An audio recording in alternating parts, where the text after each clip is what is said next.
Morning students.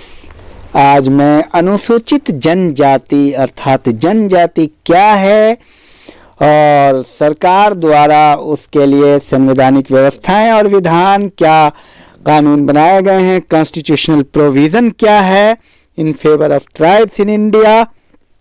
तो जनजातियों के उत्थान के लिए संवैधानिक प्रावधान, जनजातियों की क्या समस्याएं हैं, जनजाति कौन है, आज इसको हम देखने की कोशिश करते हैं। तो सर्वप्रथम हम जानेंगे कि जनजाति क्या है। कुछ आप देखिए, आम तौर पे ये बोलने से कि जनजाति जो है वैसे लोगों को माना जाता है जो जंगली इलाके में रहते हैं, जो दूर दराज के क्षेत्रों में रहते हैं और सारी समस्याओं से ग्रसित होते हैं, जो जहाँ पे क्या कहते हैं कि सुविधाओं से वंचित होते हैं। आमतौर पे जंगली समझते हैं लोग। और अनुसूचित जनजातियां वो है जिसका वर्णन भारतीय संविधान की अनुसूची में किया गया है। भारतीय संविधान में ऐसे लोगों को अनुसूचित जनजाति कहा जाता है और डॉक्टर घुरिये ने इन जनजातियों को पिछड़े हुए हिंदू, बैकवर्ड हिंदू कहा है अनुसूचित जनजाति को।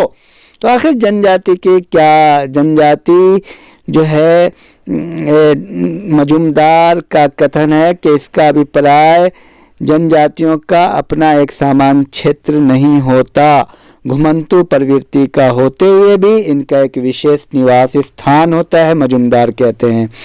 ग्लीन एंड ग्लीन कहते हैं कि यह स्थानीय आदिम समूहों के किसी भी संग्रह को जो कि एक सामान्य क्षेत्र में रहता हो, एक सामान्य भाषा बोलता हो और एक सामान्य संस्कृति का अनुसरण करता हो, एक जनजाति कहते हैं।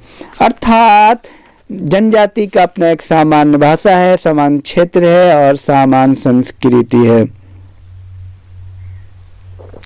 मजूमदार साहब कहते हैं जनजाति परिवारों और परिवारों के समूहों का संकलन होता है जिसका एक सामान्य नाम होता है, जिसके सदस्य एक निश्चित भूभाग पर रहते हैं, सामान्य भाषा बोलते हैं, विवाह, व्यवसाय या उद्योग के विषय में कुछ निषेधों का पालन करते हैं और सामान्य भाषा भी बोलते हैं, एक निश्चित एवं उपयोगी परस्पर आदान प्रदान की व्यवस्था का विकास करते हैं।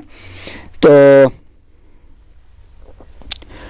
भारतीय संविधान के अनुच्छेद 366 के अनुसार अनुसूचित जनजाति से तात्पर्य वे जनजातियां अथवा जनजाति समुदाय से है जो जनजाति समुदाय के अंशों अथवा समूहों से जो संविधान के अनुच्छेद 342 के अंतर्गत राष्ट्रपति के द्वारा आम सूचना से अनुसूचित जनजाति उल्लेखित किए गए हैं, अर्थात राष्ट्रपति ने उसे अनुसूचित किया है। तो अनुसूचित जनजाति की विशेषता ये है कि अनेक परिवारों और परिवारों के समूहों से मिलकर बनता है, उनकी एक सामान्य भाषा होती है, सामान्य क्षेत्र होता है और एक विशिष्ट नाम होता है।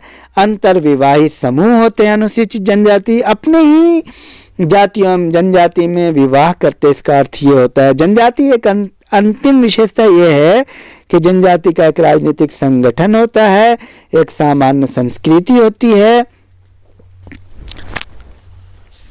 तो ये है मतलब। और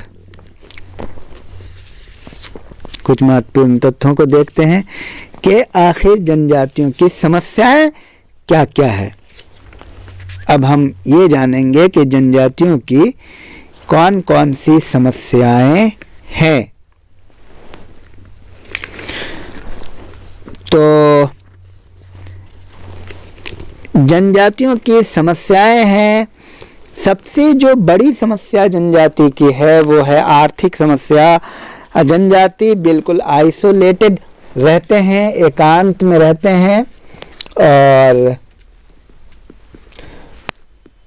उससे पहले के एक जनजाति के बारे में एक बार विशेषता की मैं गिनती कर देता हूं ताकि आपको आसानी हो। देखिए, जनजाति की एक सामान्य भाषा होती है, अंतर्विवाही समूह होते हैं, आत्मनिर्भर समुदाय होता है, सामान्य संस्कृति होती है, एक राजनीतिक व्यवस्था होती है इनकी, और एक क्षेत्रीय समुदाय है, एक विशेष क्षेत्र में ये रहते हैं। तो ये जनजाति की विशेषता है। और जनजातियों की समस्याओं पे अब हम बात करते हैं। तो जनजाति की सबसे बड़ी समस्या आर्थिक समस्या है, सबसे प्रमुख समस्या है। पेट भर खाने को अनाज तक और तन ढकने को कपड़े और रहने के लिए मकान की समस्या सबसे बड़ी समस्या है। और उसकी वजह है स्थानांतरित खेती संबंधी समस्या। जनजाति एक स्थान पे कभी खेती करते, फिर दूसरे स्थान पे, फिर कभी तीसरे स्थान पे, और इससे नई भूमि व्यवस्था समस्या उत्पन्न होती है। और जनजाति की सबसे बड़ी समस्या जंगल से संबंधित समस्याएं हैं। पहले जनजातियों का उनके जंगलों पर पूर्ण अधिकार होता था, और वे वन संपत्तियों का उपभोग बिना किसी प्रतिबंध के करते थे। पर अब परिस्थितियां बिल्कुल विपरीत है। अब इन पर समस्त चीजों का अधिकार सरकार का नियंत्रण हो चुका है। ठेकेदारों द्वारा लकड़ी और कोयला आदि निकालने के सभी काम किए जा रहे हैं। तो जनजातियों को बहुत समस्या आ गई है। और ऋणग्रस्तता की समस्या है। जनजातियों की अज्ञानता और निर्धनता से लाभ उठाने के लिए व्यापारी, बल्कि अनेक कर्ज देने वाले महाजन साहूकार भी उनके प्रदेशों में प्रवेश कर गए, और उससे वो उनकी ऋणग्रस्तता की समस्या भी बढ़ गई है। तो आर्थिक समस्या काफ़ी है। औद्योगिक श्रमिकों की समस्या है।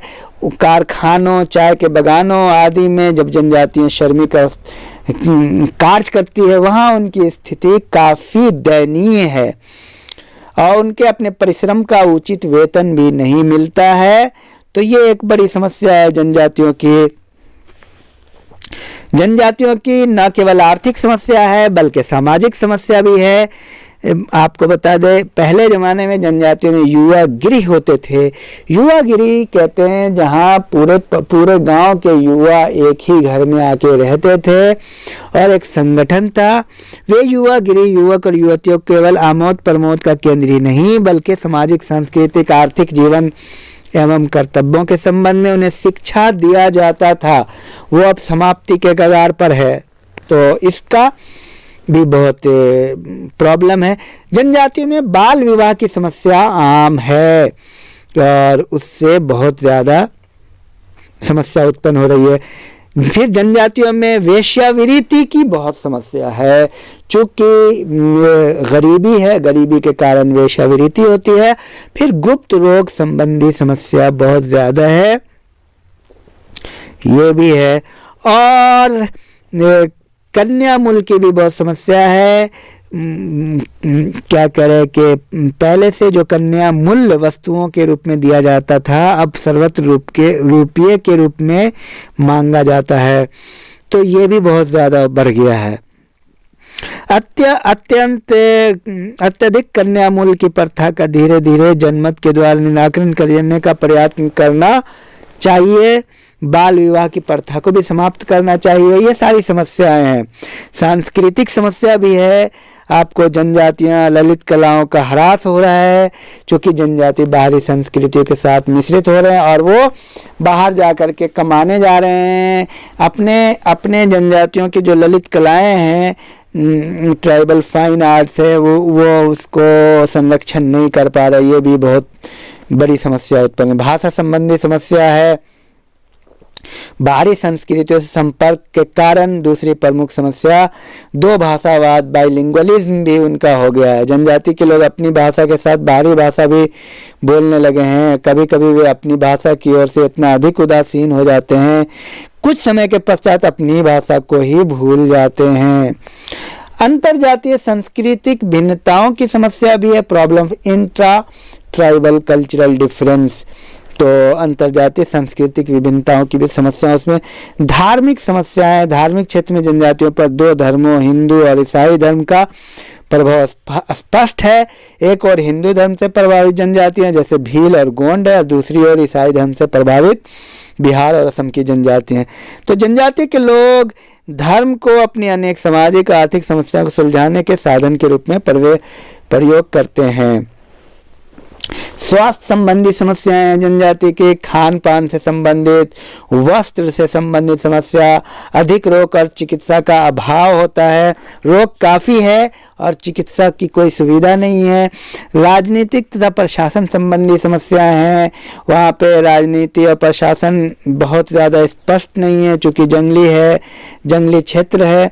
शिक्षा संबंधी समस्याएं हैं, प्राय जनजातियाँ आज भी अशिक्षा और अज्ञानता के अंधकार में पल रही है। तो बहुत सारी परेशानियां हैं। तो जनजातियों की समस्याओं के निराकरण के लिए संवैधानिक व्यवस्थाएं भी की गई है, उस पर भी हम बात करेंगे अगली वीडियो में। Thank you.